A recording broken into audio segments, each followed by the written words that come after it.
You're watching Sitka Community TV. Be sure to like and subscribe if you like what you see. Good morning. Ooh.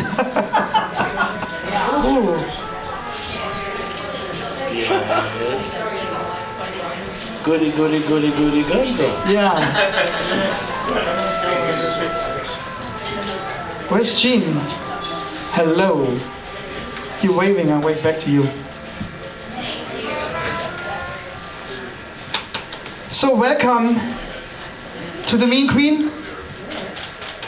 Well, I've been only advertising this thing for about 6 to 8 weeks. Everyone got a schedule, including the newspaper. It clearly says Jazz Story Hour. I don't know how they came up with a concert, which will happen Saturday night on Finn Island. But thank you to the Sentinel for writing a beautiful article with the only correction that tonight is Jazz Story Hour. My name is Christian Fabian. Thank you for coming. So, what is Sitka Jazz Week? One thing I should mention, I do have a non-for-profit, which was dormant for about 15 years, and has a fancy name. It's called RUB Inc. Records of Universal Bandwidth. What does it mean? We capture the wisdom of experienced musicians. It's an idea I had a long time ago when I moved to New York, and I found a lawyer who helped me starting this non-for-profit. But when I moved to New York, I had to really struggle a bit for survival. So I didn't have too much time to, run after funding for the non-for-profit. So it was a great idea. I had a lot of support. But we revived it. It was dormant. And we got it back up and running last year. And here we are. It's part of what Sitka Jazz Week is all about, sharing the wisdom of experienced musicians and helping participants to take this wisdom and information and if they want to become a musician, they can run with it. So, but this is essential for the entire week because that's also for the future where some of our funding will come in. So this is documented, it will be videotaped, and people can find this Jazz Story Hour on YouTube. Anyway, let me introduce you a legendary drummer. I never really told the story officially, but we have a common friend who is the reason we are all here. It's the reason why I came to Sitka. A great drummer by the name of Wally Gator Watson, who played many years with the Lionel Hampton Big Band. Wally Gator Watson came to me in 2006. He said, "Christian, we're going to play the Sitka Jazz Festival." And we did. He was so excited. He said, and I said, "Sitka, where?" "Sitka, Alaska. It's the only state I haven't performed music in yet. And you will love it." He was right. He was so happy that he could perform in Alaska. He had performed in every other state in the country, but not in Alaska. And I fell in love with Sitka. And Wally Gator Watson passed away in 2009. And we had a lot of little projects going on, including going to a boys' school on the Upper East Side called St. David's School. JFK Jr. went there, amongst many other famous people. Quite a school, tons of funding, lots of money there. But they have a great jazz program, and we were doing workshops there with Lionel Hampton and Wally Gator Watson. Wally passed in 2009, and they asked me back to go there, and I was like, who I'm going to ask to go to St. David's? And for the record, there was when Wally passed, there was a big jam session right next to his coffin at the wake. The coffin was open, and was George Benson's bass player, Stanley Banks was running the jam session. Musicians came up and they jammed, and that's what Wally wanted. He wanted a big jam session. He wanted to go out with a big band, and people jammed. And some of us felt like playing, and some of us didn't feel like playing. I was one of the guys who didn't really feel like playing. But I knew who Bernard was, Mr. Bernard Purdy, which I officially introduced in a second, but I saw Bernard growing up. Before he sat on the drum stool, he walked up to the coffin, he leaned over, and he gave Wally this big kiss on his cheek. I'm like, that's the guy.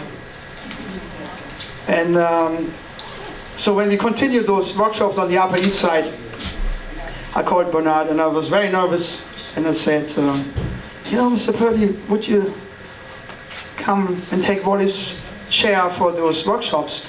We're playing in front of these kids. And he said, I'll be there. I was like, wow. And he's great with the children. It was amazing. So anyway, let me introduce you for tonight's jazz story hour, Mr. Bernard Purdy.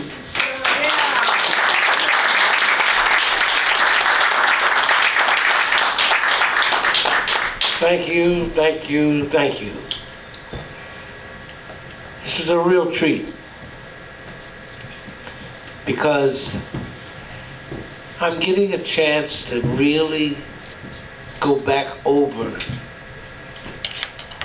the last years to really have something to say. I've been enjoying music for a lot of years. Yes, I've been around the world 3-4 times. But you know what?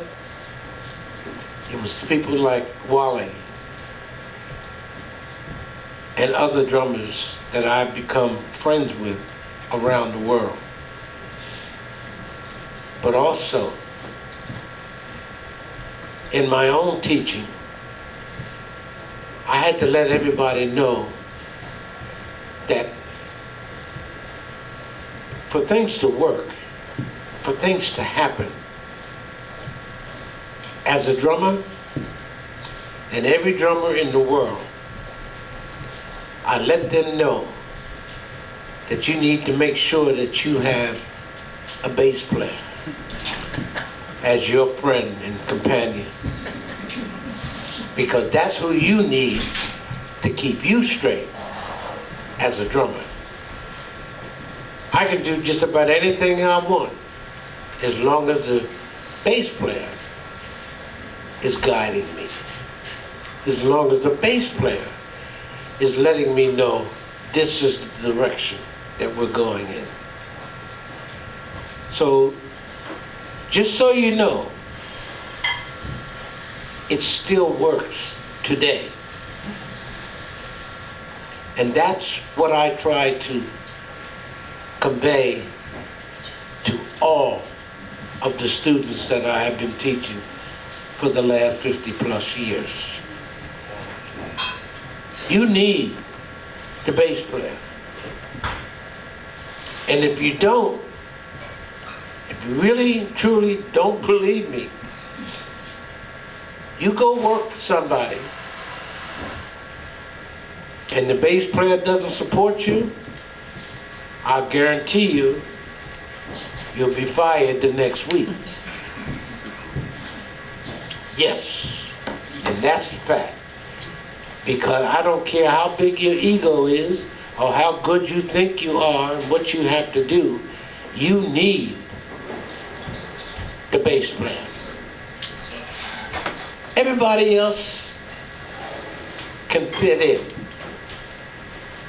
But for a drummer, you need the bass player. So I practice what I preach. And so far, it's worked. I haven't been fired from any bands in the past 50 years. So it's still working. So I do have fun no matter what. And when you have a bass player that's reading you and leading you, everybody's happy. Because what I have to do, my job is to give everybody their right and position. Yes, and I'm good at it. I'll make sure. Yes, I'm pretty good. I'm going to keep the job. The only time that I do not walk over or anything else of keeping the job is that if the drummer asks me to sit in, to do something for him, or whatever, I will never, ever go after their job. I'm pretty loyal to everybody because work is not my problem. I know that I can get a job any place, anywhere in the world because I have proven myself without a shadow of a doubt to be able to do my job. And I love my job. You'll hear me say that probably 10 or 20 times tonight. I can't help it because it does keep me focused to what I have to say and what I do. Now, what I like is being able to ask the audience what you would like to hear, what you want to know. And because I'm so good at what I do, I can give you the right answers. Before we go to the audience questions, which will happen, would like to ask you a few questions. I think we had a magical morning this morning. Those 25 minutes between 8:50 and 9:15, to me, it was like what this is all about. And I just, because we were improvising, moving the schedule around, I'm like, there was a Q&A for the students. And they asked some questions, but they asked all the right questions. There were 4 of them. And part of this non-for-profit and documenting your wisdom and your experience is what is it we're going to leave for the next generation? And the answers you gave was like, wow, I wish we would have had the camera this morning because it was like, that was, the key. Cliff Guyton talked about the key, which unlocks you talked about, I wrote it down, opening the doors to heaven. That was one of the phrases you used, but one of the questions was why you play drums and why you like performing or what you feel about performing. And the answers you gave was perfect for the next generation. And I do think and the way you express yourself, and I don't know if you can repeat it, but it's in my heart and it was in the heart of everyone in the room. But I think that's the younger generation, in my opinion, thank you. Teaching jazz music has really, we need to guide them, especially when it comes to jazz and the music. We talked about the music business and how the playing and things have changed quite a bit. And how do we, I don't think we can go back in the past, but what I think is there's some teaching essentials which come from experience, and you're at the tip of the iceberg, so to speak. I mean, on top of the iceberg, leading the way. And if you can share anything for the younger generation, why you perform, I think one of the questions, why you play the drums, if you just can maybe remember a little bit of what you said this morning, and then we can go to the Q&A in the audience. It's up to you, but I thought it was a great morning. Well, good. I thought it was a pretty good moment too. But it wasn't about worrying about where we start and where we go. It's all about getting the answers to any of the questions. Giving the answers is the hardest part of anything for teaching. Now, I didn't realize that I had a phenomenal teacher I thought my teacher was, oh, I mean, I knew he was good, but he kept telling me that I was going to be a teacher. And I said, no way, shape, form, or fashion will I be a teacher. Because you say the same thing day after day, week after week, month after month, and year after year. And they're not listening. He said, you're right, but you're still going to be a teacher. And I didn't understand that. Because I started at 4 years old. Yeah, I actually started being a student. Actually, it was just before 4. But I did not understand what this young man was telling me, what and why and how, and didn't make sense. It just didn't make sense. But yes, 15 years later, I started thinking about my teacher. Now, I've been chastising my teacher for 15 years, telling him I'm not going to be a teacher. But I couldn't get away from helping somebody when they asked me about something, which I didn't know I was teaching. I just answered the question. I just gave an answer for everything anybody ever asked me.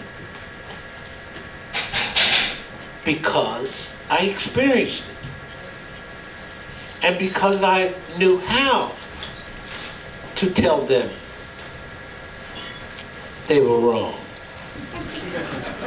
Yeah. I had a big mouth. I had a very, very big mouth. And when I wanted to get into right down to the nitty-gritty and make sure that I put my emphasis on why, yes, I had a super big mouth. But I was humble. I actually was humble. Only because I didn't know what I was doing or why I was doing it or anything else. I just know that I could talk to them. And that is what my teacher wanted. He knew when he asked me to say something about what the question was, and I'll let you know that, sure, my name is Bernard Purdy, but my name at that time was Bugsy. Said, Bugsy, explain this. Tell, oh, I jump up and tell the students what he was trying to say and convey to them. And he said, okay, sit down.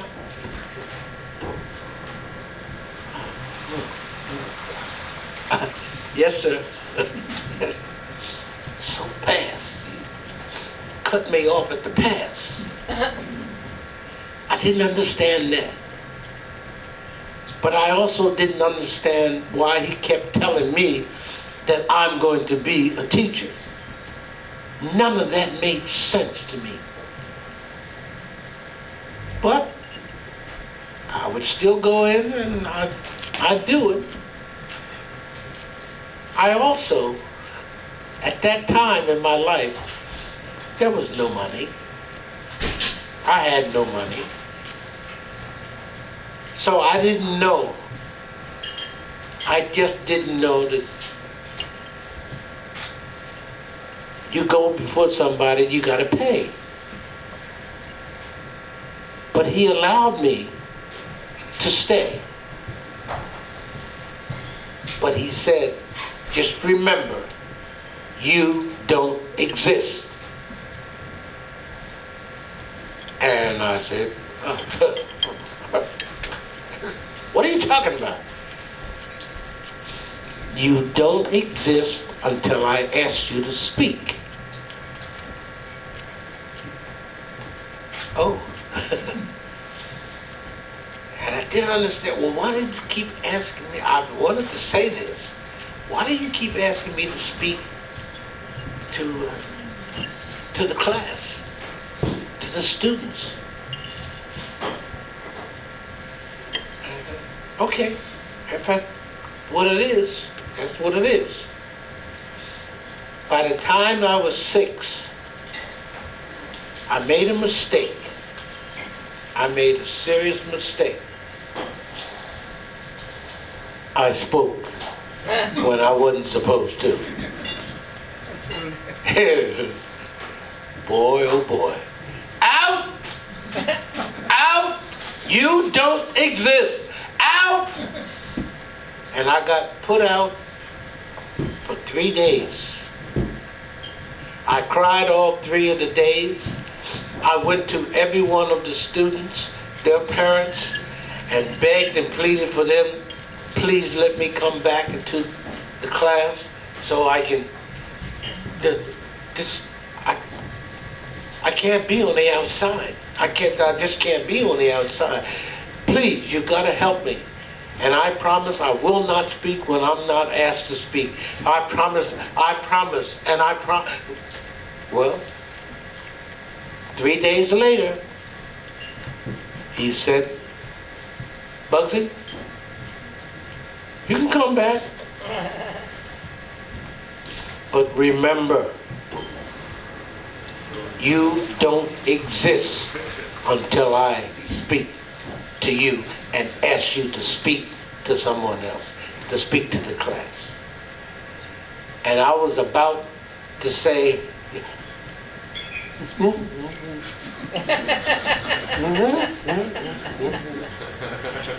I didn't even think of speaking. I just shook my head here. That was the first lesson. That was the really, really first lesson to understand what he meant about speaking. Now I'm helping everybody. I'm helping everybody in the class because I got it like this. I got it, had it done, bam, boom, bam, boom. So I really had to learn diplomacy. That was early on. Wow.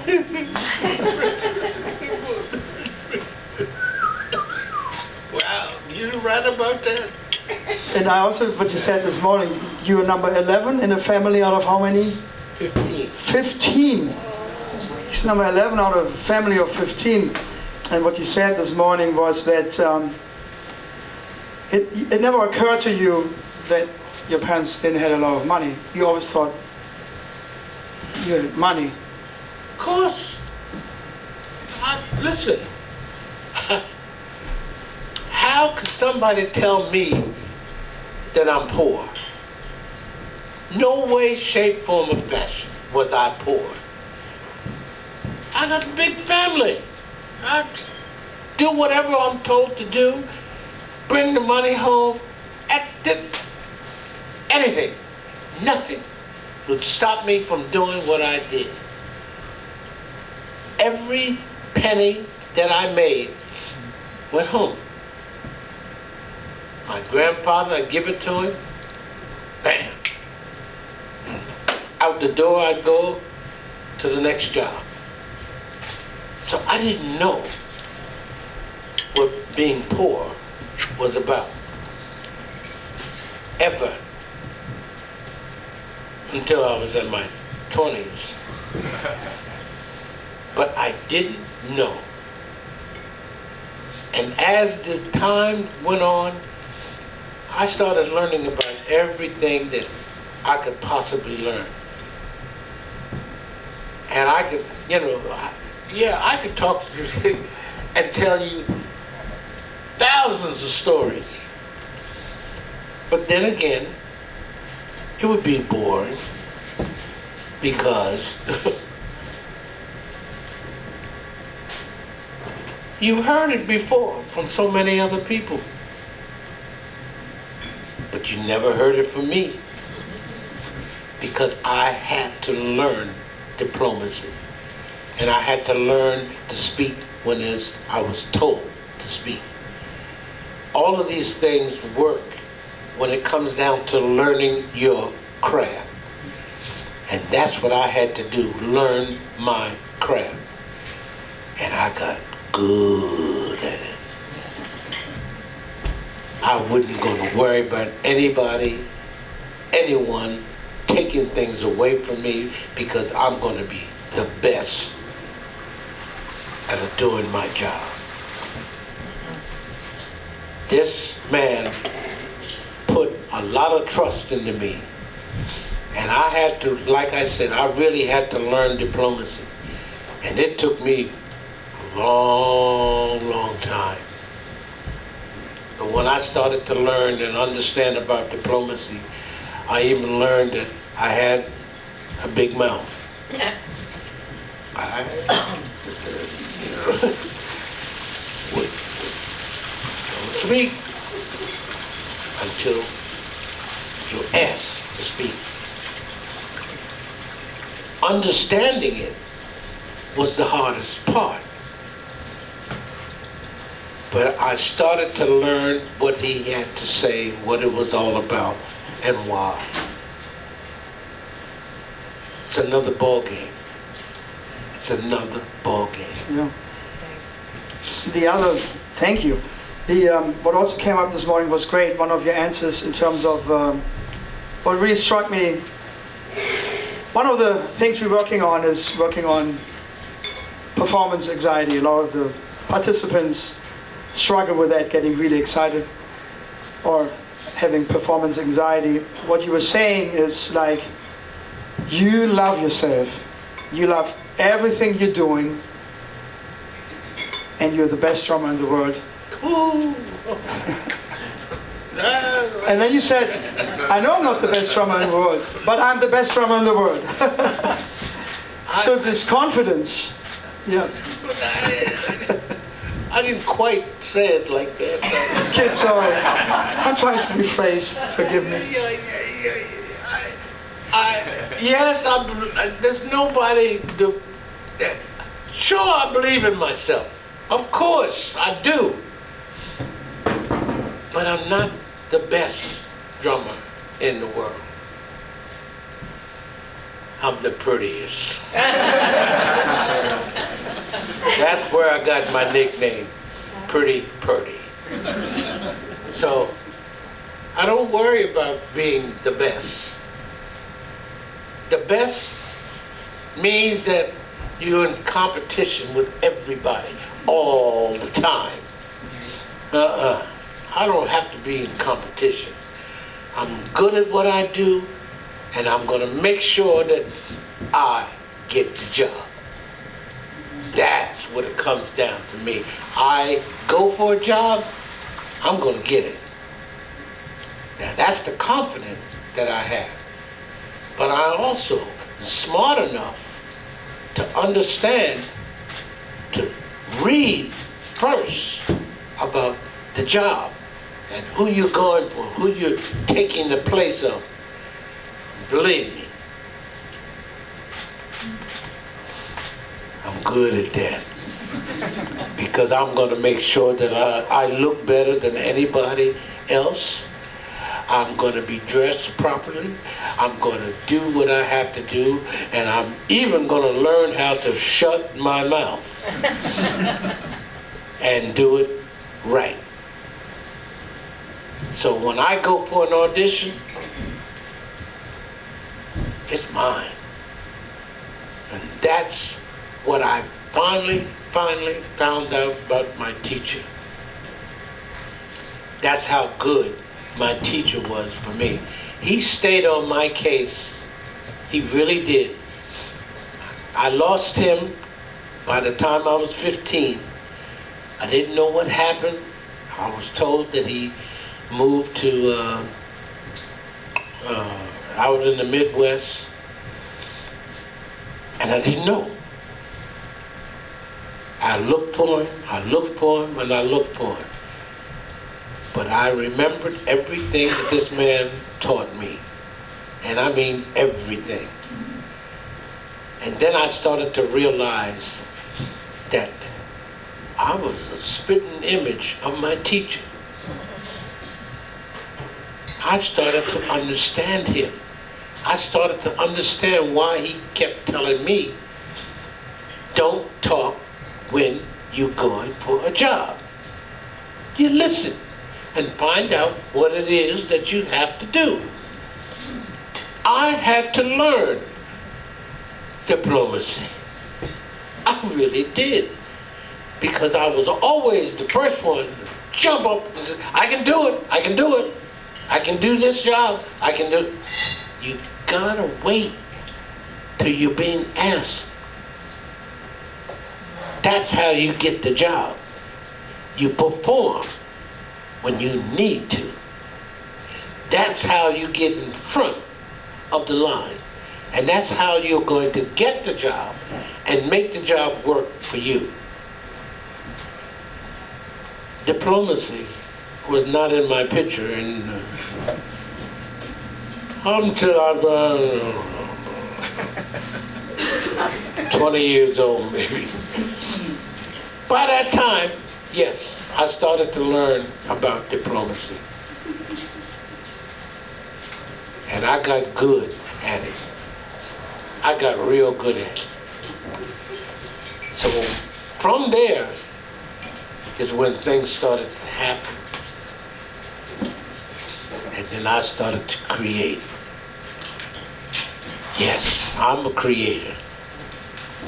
I've created beats, my own beats, this and that and the other. But I did it,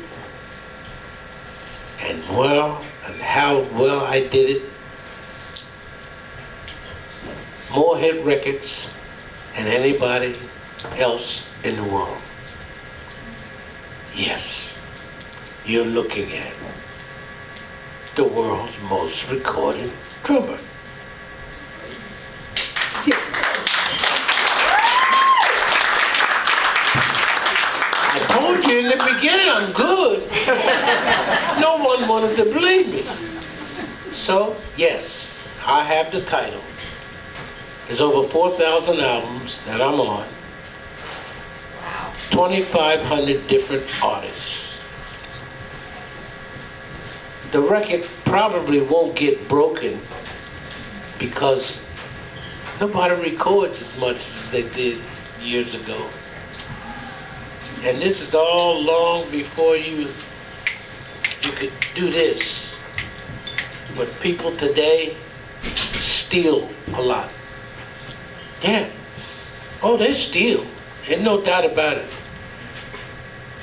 And I'm one of the lucky ones because now it's being proven that people have been stealing my stuff. And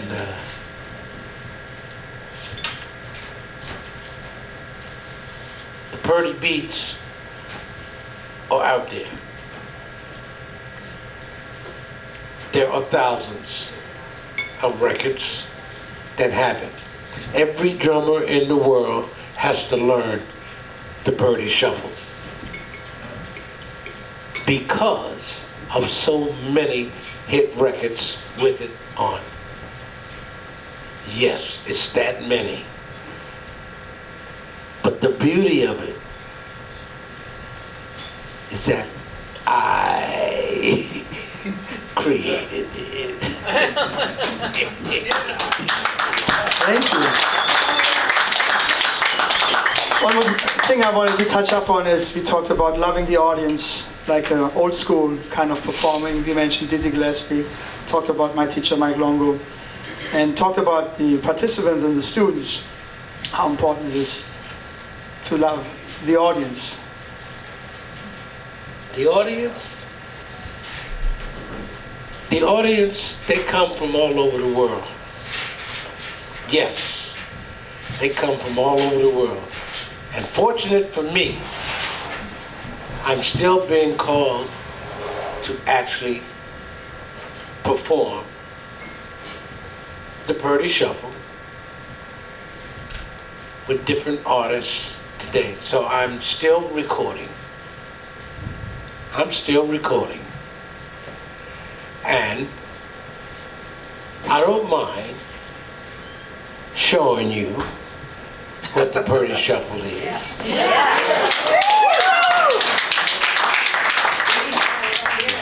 Oh, it's really quite simple. Quite simple.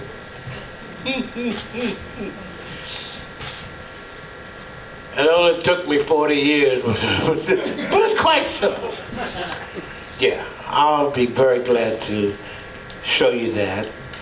And I have so much fun with it. And what I said to you in the beginning about the bass player, yes. Well, the bass players have to join. They have to help. They got to support. That's why so many records work. And that's why so many hit records are still being played from the 60s, 70s, 80s, 90s,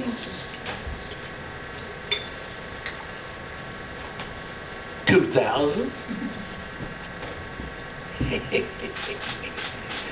Right on up to the day.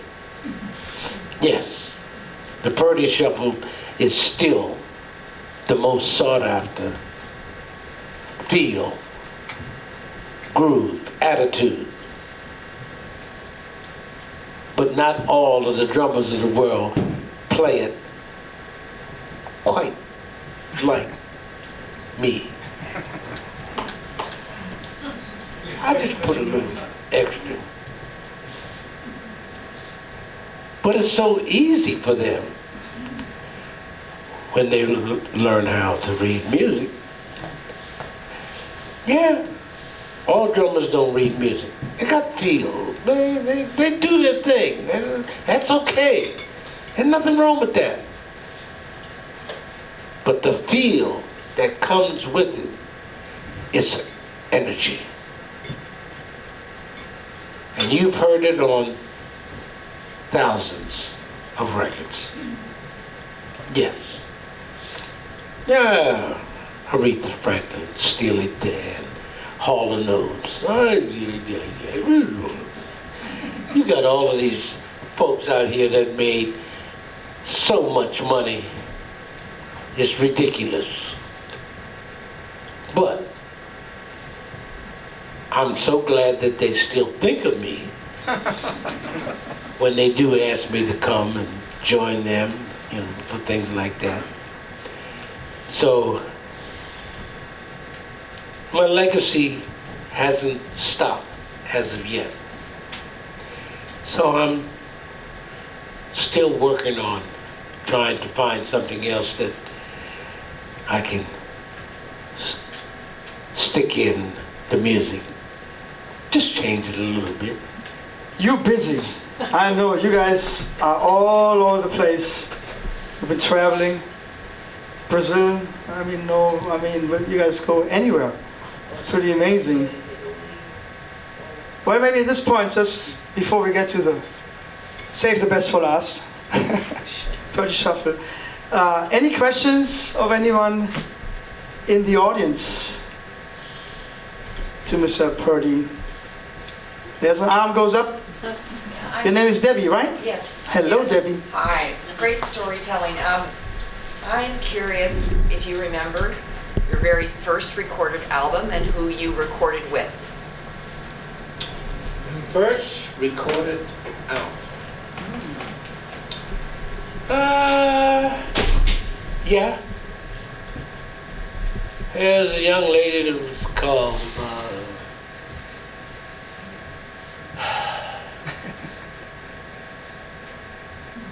Doris Troy. No, I'm sorry, she was the second. Just One Look was the second. Mickey and Sylvia. Their record, their first record, with Mickey and Sylvia. And then Doris Troy. And that was in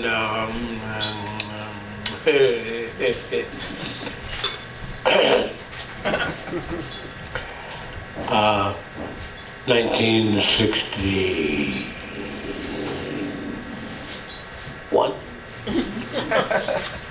62, high heel sneakers, 63.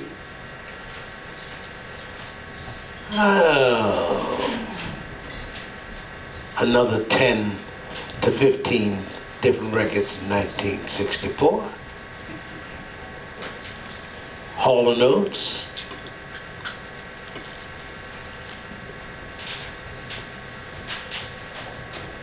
Steely Dan. The list goes on and on and on. But the people didn't know what it was that they got until I started explaining it to people. But there were at least, looking at those first 5 years of how many hit records that was in and how many records that were repeated, and it's just wonderful. United groups, about 100 different groups, whether they were with Motown, whether they were with New York, whether they were California. I was being brought to different parts of the world to play and perform and make records. Yes, the early ones are still around.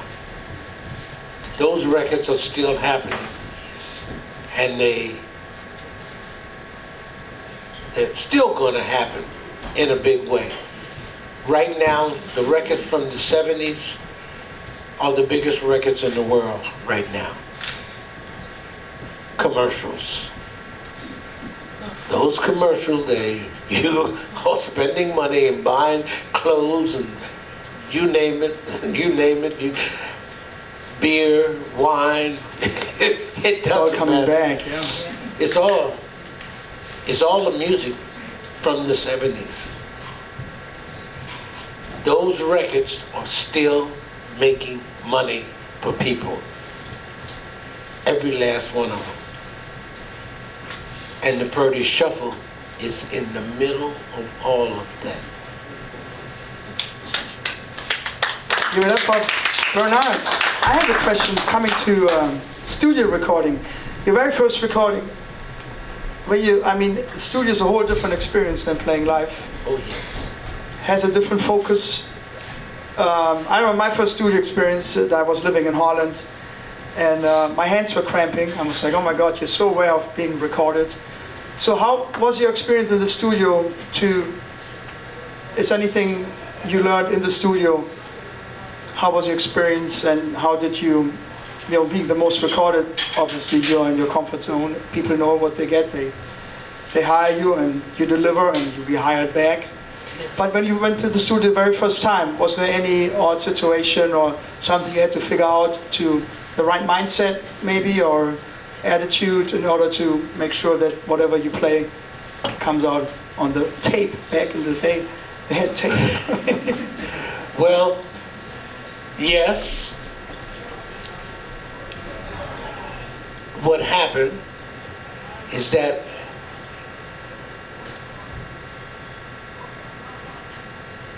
they came out looking for somebody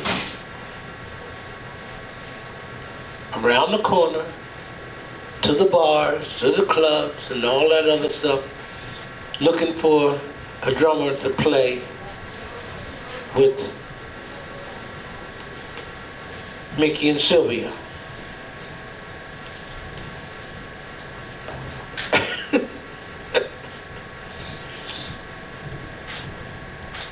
Aretha Franklin, Nina Simone, every artist at that time during the 60s, everyone was looking for hit songs. Hit, hit, hit. Well, the hits happened, but what the public did not know is that those hits were from the demos. Each one that I just named to you, 15 or 20 different folks, they were all demos. And the other people in the bands couldn't get it. So, because you're supposed to have a master. Demos, you only get paid, at that time you're getting paid $10. But they could not get it all together. It didn't work. So they put the demos out. And all of those hit records that they're now using again and again and again are the masters that they used. They were the demos. So when they asked you come in the studio and record a demo, they officially hired you for a demo. I do know when you go in the studio, you demo, you're like, demo, you're totally relaxed. Rather than come to the studio, we want to make a hit record, you're like, oh my God. But so they actually told you, you said we hire you for a demo. Yes. And you didn't know till afterwards that they used the demo for the hit record. Yeah, because first of all, they didn't tell you. But that wasn't the problem. They couldn't recreate it from the demo. The demo sounded better than everything that they did to sell the records and do it. There were so many artists that was writing and doing demos that they could not get it to mimic it.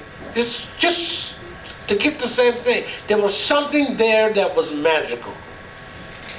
And most of it was 1 and 2 takes.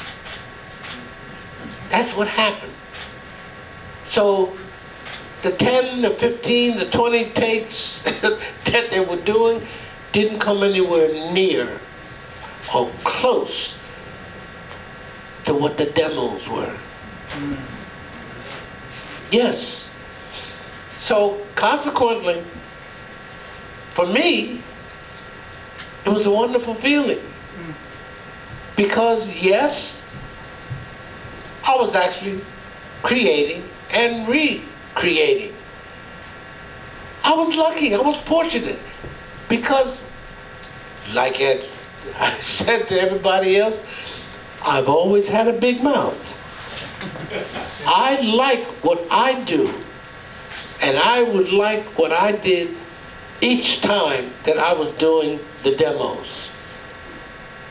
High heel sneakers have been recorded 100 times. But the record that everybody plays is from the demo.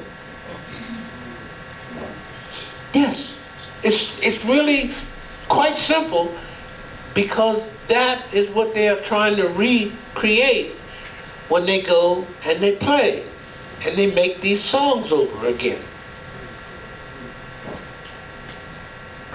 It's all over the world. That is how records and hit records are made. Something clicks, something happens, something works. And the small part of it, which becomes the biggest part of it, is they still have not been able to duplicate the sound, the feel, the attitude, and it's all positive attitude to these records. So let's let you know that my second book that's coming out is going to take people back to so many of the hit records that everybody thought that, big band and this, that. No. Those demos that are still going strong today. At this point, it confirms to me, we talked about Ron Carter quite a bit. Ron Carter is a big believer, and if you haven't heard about it, big believer in the first take, the second take.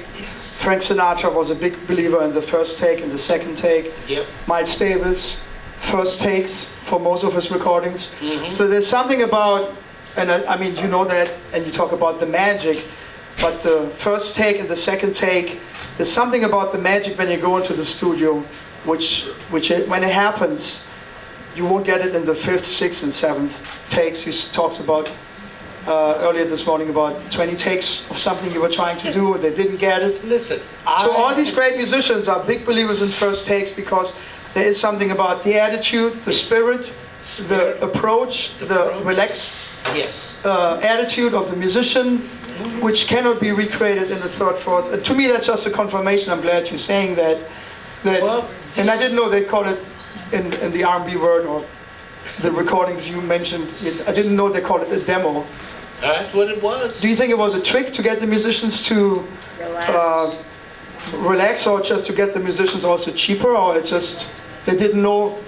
They didn't know, and that's why all of those records that people have heard from the 60s and the 70s was recreated, sometimes as many as 100 takes.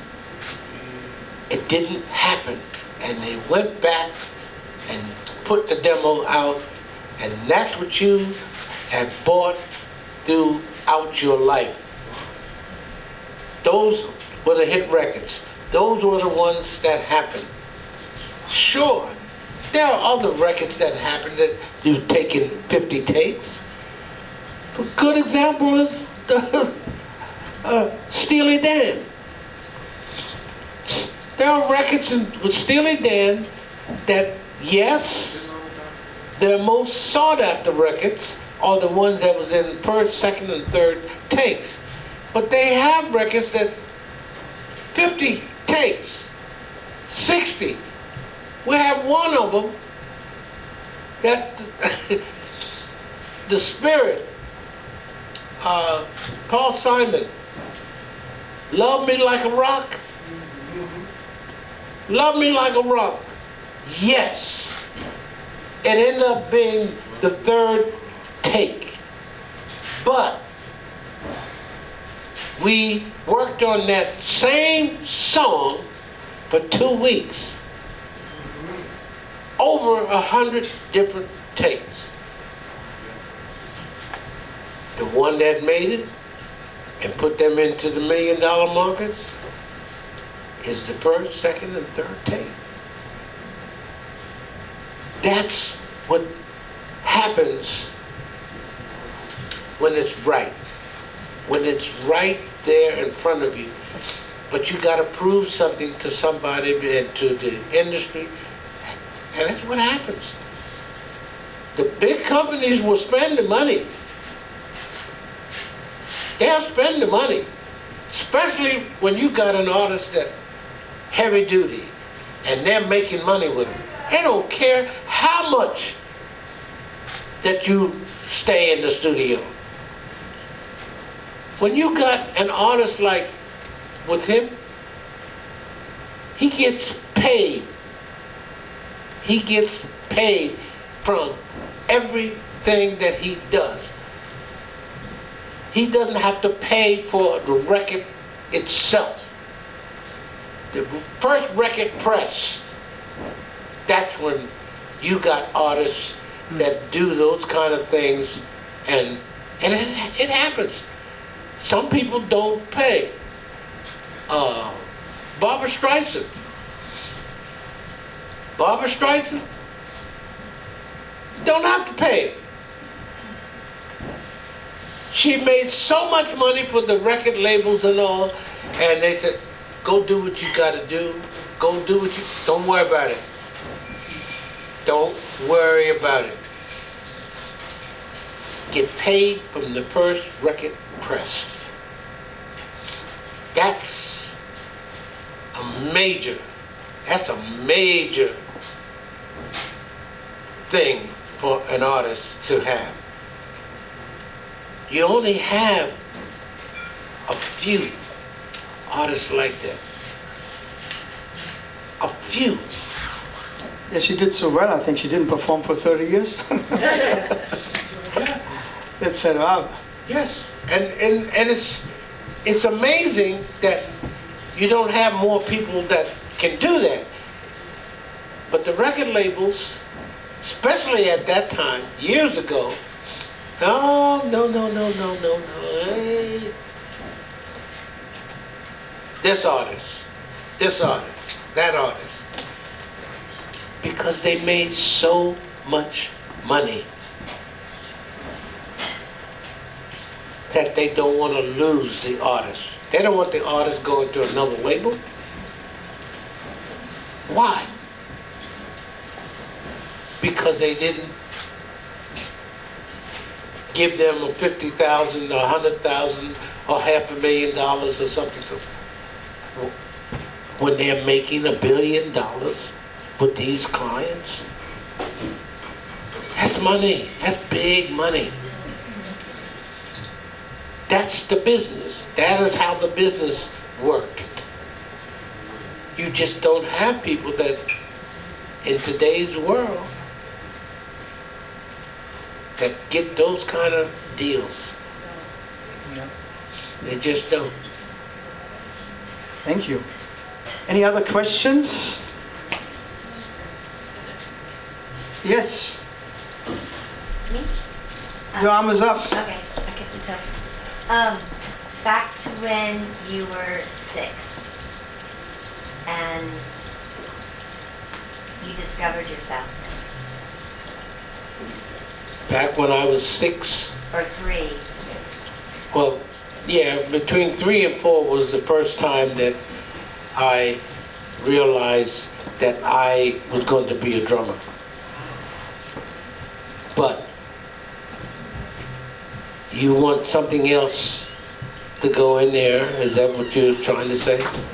I just wanted to feel you because your talk, for me, what gets me to stop and listen to a song is the beat. And I've spent a lot of time in sneaking in recording studios and being in jam sessions. Mm-hmm. And when I hear musicians and they're just noodling or playing around, I would always turn my camera on because I would hear beats that I really liked that maybe the drummer didn't, he flew over it or he'd come back to it. And then I had a drummer friend who, all the musicians, he was so melodic that his beat wrote the song.